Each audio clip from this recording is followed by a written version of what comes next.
In this video, we are ranking the top 30 wide receivers for fantasy football as of now that are going to help you win your league. And we're breaking it down by tier. My wide receiver one in tier one is CeeDee Lamb. And now this is not like a guarantee for a lot of people. The wide receiver one can be like 3 or 4 different guys this year, but CeeDee Lamb is coming off of a 181 target season, led the NFL in both targets and catches with 135. And not only will Lamb have his same quarterback in Dak Prescott, but he's going to have the exact same target competition. Brandon Cooks, who is now 31 years old, Jalen Tolbert going into his third year, never really been a threat. The only guy they added was Martavis Bryant, who's 32 years old and hasn't done anything in the NFL for 8 years now? So you're getting this guy in CeeDee Lamb who was elite in terms of getting volume and efficiency last year, which is a rare combination. Now my wide receiver 2 is going to be Tyreek Hill from the Miami Dolphins, and this is the guy who led the NFL in receiving last year with basically 1,800 yards in just 16 games, and he's now turning 30 years old. Now the only reason Tyreek isn't number one compared to Lamb is, well, he's a little bit older and he just has more target competition, mostly coming from Jalen Waddle, although an older Odell Beckham Jr. is now on the team. And then also in the backfield, you have explosive guys like Raheem Mostert and Devon Achane compared to CeeDee Lamb, who's dealing with an older Ezekiel Elliott and then like Brandon Cooks for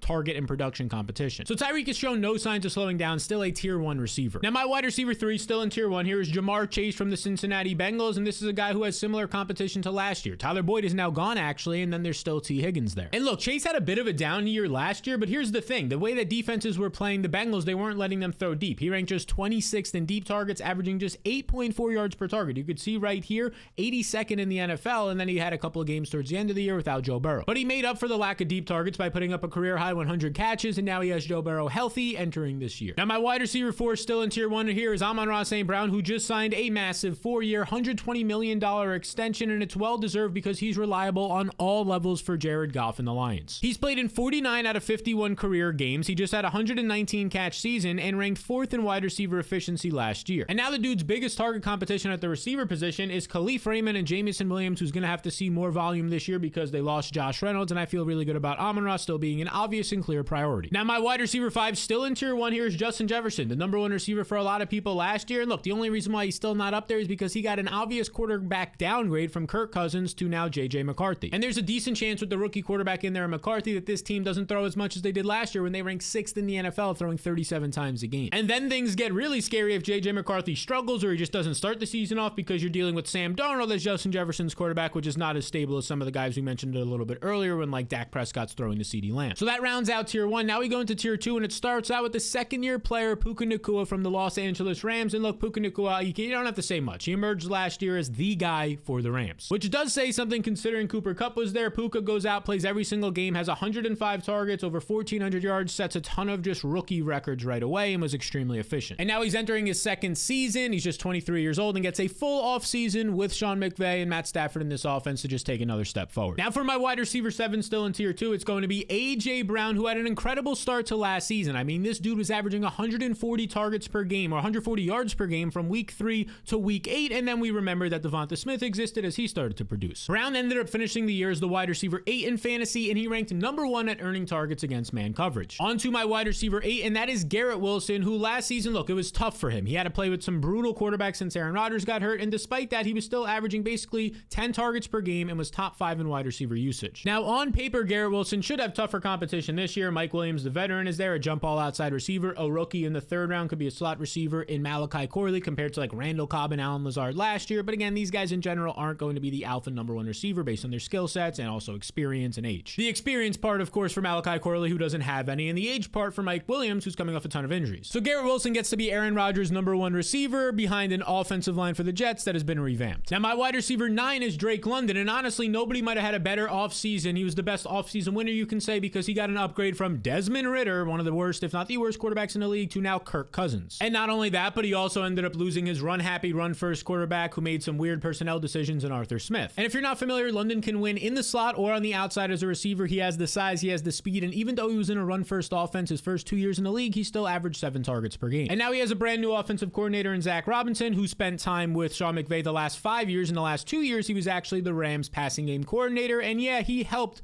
Puka Nacua break out last year, and tons of big upside games for guys like Cooper Kupp as well. So I do expect Zach Robinson, to put his number 1 receiver, Drake London, in a position to really excel. Now, rounding out our top 10 as we stay in tier 2 is going to be a rookie, and it's Marvin Harrison Jr., who is the clear alpha number 1 receiver for Kyler Murray and the Arizona Cardinals after being taken with the 4th overall pick in the NFL draft. And not only is he the clear alpha, but they didn't draft any other receivers, so this is his competition. A second-year player, Michael Wilson, who I do like, but he's not going to threaten for a massive target share. A veteran in Chris Moore, who's mostly like a special teams depth piece right now. And then Greg Dortch, who is a quality and efficient slot receiver. But for the most part, Marvin Harrison, as a rookie, might push for a 30% target share. His only real competition for targets is a talented tight end in Trey McBride, but for the most part, I'm not too concerned that he's going to be like the number one big option and halt a breakout from Marvin Harrison. And with that, we go to tier 3, and it starts with Brandon Ayuk, who there was a rumor that he might be traded, but we've seen all offseason. The GM and even the coach Kyle Shanahan have said, no, we want this guy here long term, and he's still on the team as of right now. And look, plain and simple, Ayuk is the number one outside receiver on one of the most efficient offenses in the league. Last season, Ayuk ranked second in the NFL in yards per catch, so he was operating both after the catch well and downfield. And look, he's one of the best route runners in the league, plain and simple. And speaking of one of the best route runners in the league, that takes us to Davante Adams, who even though he's getting up there in age, now 31 years old, he has still been efficient. Now, last year specifically was a little bit less efficient, but that wasn't his fault because the dude just did not see accurate targets. He ranked 66th in AC and quality targets, and right here, 66.9%, that's his catchable target rate, which means over 30% of his targets weren't catchable. And he ranked number 1 in unrealized air yards, meaning a lot of balls were just thrown over his head. Despite all that, he was still a top 15 receiver last year, and hopefully the addition of Gardner Minshew, I know it's not great, but hopefully that addition can help him continue to be a top 15 receiver. Now we get to my wide receiver 13, and that is Chris Olave of the New Orleans Saints, who, look, he had a pretty nice offseason because the Saints basically did nothing in the offseason. They added a depth receiver in Cedric Wilson and a 5th-round receiver in Bub Memes out of Pittsburgh, which means that Chris Olave's competition is no different than last year. He'll be competing probably with Rashid Shaheed, like an outside deep receiver, and A.T. Perry, who's like an end zone body type receiver, maybe a jump ball specialist. None of these guys are going to threaten for a massive target share. And now you enter year 2 with this combination of Olave and Derek Carr, and in year 1, he averaged about 9 targets per game. It should only get better this season. Now my wide receiver 14 is Deebo Samuel, and again, this is a crowded offense. Ayuk is still there, Kittle, Christian McCaffrey, but you still have to remember that Deebo Samuel is one of the best, if not the best players in the NFL with the ball in his hands, and he's going to have his boom weeks. Just like he did last season when he had a bunch of boom weeks and he finishes a top 12 wide receiver despite having to play next to all these other elite talents on the 49ers and him only earning 6 targets a game. And it was due to the fact that he's just always been efficient. He's great after the catch, and he does have that rushing upside to give him the edge to be, instead of like a top 20 guy, a top 15 guy. Now to round out my top 15, we stay in tier 3 with Devonta Smith, who had a slow start to last season, similar to 2022 as well, but then he finished really strong, and his biggest improvement was his physicality on his routes. You saw him win a lot more jump balls, he picked up yards after the catch, and his route running was great per usual, and now he's still in this good offense with a quality quarterback. Next up is my wide receiver 16, Michael Pittman, and he has been moving up a little bit for me. He just signed a 3-year extension for $71 million after coming off of a career high year of over 100 catches and over 1,100 yards while playing with Gardner Minshew of all people. Now there are some concerns because we don't know what the passing game is going to look like with Anthony Richardson back under center this year, but I trust Shane Steichen, their head coach, who was able to adapt the offense to Gardner Minshew last year and find success working through Michael Pittman. And we're still in tier 3 here with my wide receiver 17, and that's Mike Evans, who just signed a 2-year extension, and even though he's turning 31, this guy showed no signs of slowing down, and I don't think the whole motivation factor is going to come into play with Evans, who is just a vet's vet. And he's coming off of a year who, although he was 30 years old last year, kind of had a revival with Baker Mayfield and their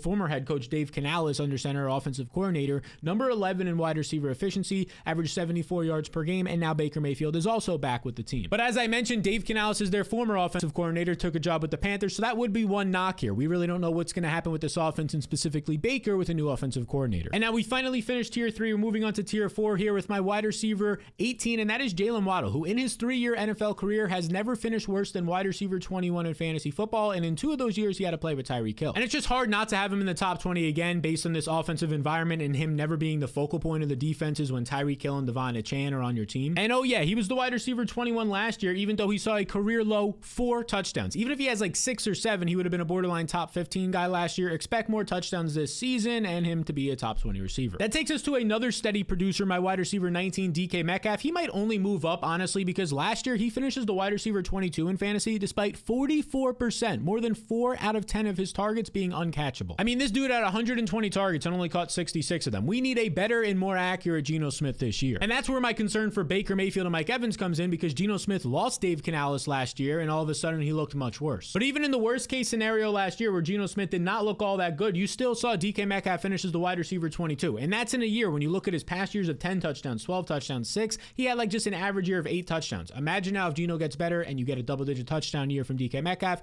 then yeah, you're definitely a top 20, maybe even a top 10 guy. Now let's head into my wide receiver 20. And that would be the Bears wide receiver DJ Moore, who was coming off of a career year of 136 targets, nearly 1,400 receiving yards. But that was in a year where he had no competition. He has much more competition this year. Even though he does have a quarterback quarterback upgrade, Justin Fields to Caleb Williams, the first overall pick. He has much more competition in a top 10 wide receiver in Rome Odunze from the draft. And even though he's 32, Keenan Allen was still great last year, averaging over 11 targets per game. And I mean, compared to last year's competition, it's just much more. Look at this. Tyler Scott, Chase Claypool, and Darnell Mooney were his biggest target competition last year. DJ Moore had 136 targets to just 61. The next closest guy, less than half of the targets as DJ Moore, was Darnell Mooney. Now, before we get into these final 10 receivers, who are the exact guys who are kind of the sleepers in this range and can win you a league, I want to let you know about the Fantasy Blueprint. Plain and simple, this will have everything you need to help you draft and then win your fantasy league every single week of the year. And how do you get it? You just follow these 2 simple steps. There's a link in the description below, but here's the big piece that I always want to mention. This is risk-free. It's $10 for the entire year, but if you don't make your fantasy playoffs, I just refund that $10 right here. You can see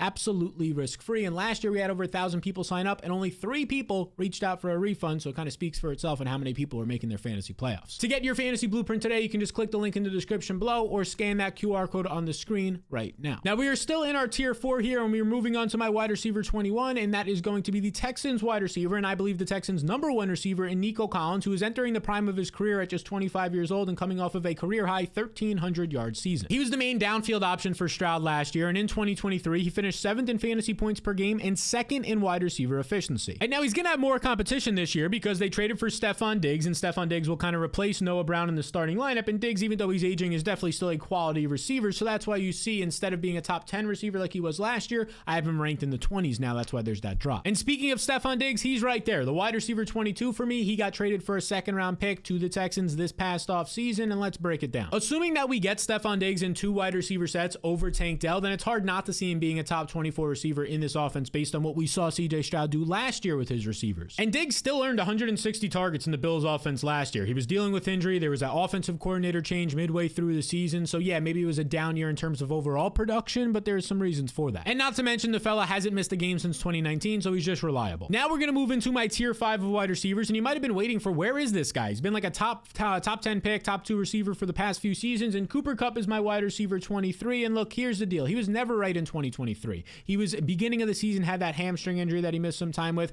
An ankle injury during the season as well hurt him. And now the fella is 31 years old, and based off what we saw last year, it's hard to get excited. Because yeah, he was dealing with injuries, but why are those going to slow down? We've had multiple years now of this hamstring issue, and it's only going to maybe be more of a factor as he ages. And right here, last year was 39th in efficiency, by far the worst that we've seen in quite some time for Cooper Kupp, maybe potentially ever, depending on the efficiency stat you're looking at. Now the hope is that you have Sean McVay, an offensive guru, and even though Cooper Kupp is aging, he can put him in spots to maximize what is left of his great talent. But there is definitely some risk here that does scare me, and that's why he's my wide receiver 23. Now my wide receiver 24 is going to be T. Higgins of the Bengals, who last season it was just brutal on many fronts from him. He had a fractured rib, he had a hamstring strain that he was dealing with, and then he had to deal with the backup quarterback for the final half of the final part of the season. He only got to play in 7 games with Joe Burrow healthy, and in those games he averaged over 7 targets. So they still had the connection, and it was just rarely happening because neither of them could stay on the field. But there's a good chance that he's going to be a free agent this offseason. So hey, maybe that's some extra motivation to go be the #1 receiver on the market. Now my wide receiver 25 is another top 10 pick in the draft, the Giants' #1 receiver, and that is going to be Malik Neighbors, the clear #1 receiver for this team. But I'm just concerned with how this Giants offense actually moves the ball. They don't have Darren Waller most likely retiring. They don't have Saquon Barkley, and they still have Daniel Jones off an injury. That's a little bit suspect. So that whole situation definitely scares me. It's the only reason why I don't have Malik Neighbors higher, because I do think he's an explosive and dynamic young player. Now my final player in tier 5, before we get to our final tier, is going to be the Jacksonville Jaguars, who I believe their #1 receiver, and that is going to be Christian Kirk. He benefited the most from Calvin Ridley leaving this offseason. It's now going to allow him to not only operate on the outside, but also in the slot in 3 wide receiver sets. And look, believe it or not, these past 2 seasons since he got to Jacksonville, he has been Trevor Lawrence's #1 target, whether it's overall volume going his way or how he's produced for that team. And now we get into my final tier, tier 6, and I think these 4 guys can be some real sleepers. And we're going to start with the 3rd receiver from the Texans, and that is going to be Tank Dell. He's off of a broken fibula, appears to be healthy, and as a rookie, he was 14th in wide receiver efficiency, finishing as a top 20 guy in fantasy points. Now, of course, the issue for Dell, as we have already looked at, is his target competition. He has to deal with not only Nico Collins from last year, but now Stefon Diggs, a major upgrade from guys like Noah Brown, who were in the starting rotation last season. And if we do believe that Stefon Diggs gets to 2 wide receiver sets, that's going to keep Tank Dell off the field a lot more than he was last year, which is a concern. But something to keep in mind is that CJ Stroud loves Tank Dell. Based on the way that they hang out off the field and the way that he raves about him, he might be actually CJ Stroud's favorite target when you talk about just kind of the guy to bond with, which maybe that helps him as the younger player get on the field a little bit more if the QB saying, hey, we want him on the field for this play. Now, my wide receiver 28 is a guy that I really like right now, and I think he's being slept on. Marquise Brown, who I believe is the Chiefs' #1 receiver for fantasy football. Rashee Rice may be facing a suspension. Xavier Worthy is a great player, but he is coming in as a rookie. I think Marquise Brown, he's already proven it, because the dude has 4 straight seasons of 100+ targets, and now he's paired up with with the best quarterback in his career in Patrick Mahomes. So put a star next to Marquise Brown's name, at least as of right now when this video is releasing. Obviously, things can change. And now we get to my wide receiver 29, which is going to be the Bucs' number 2 receiver, Chris Godwin, who, look, he struggled last year with Baker, who preferred throwing it to Mike Evans downfield, but we still saw a solid Chris Godwin, who ended up averaging 7.7 targets per game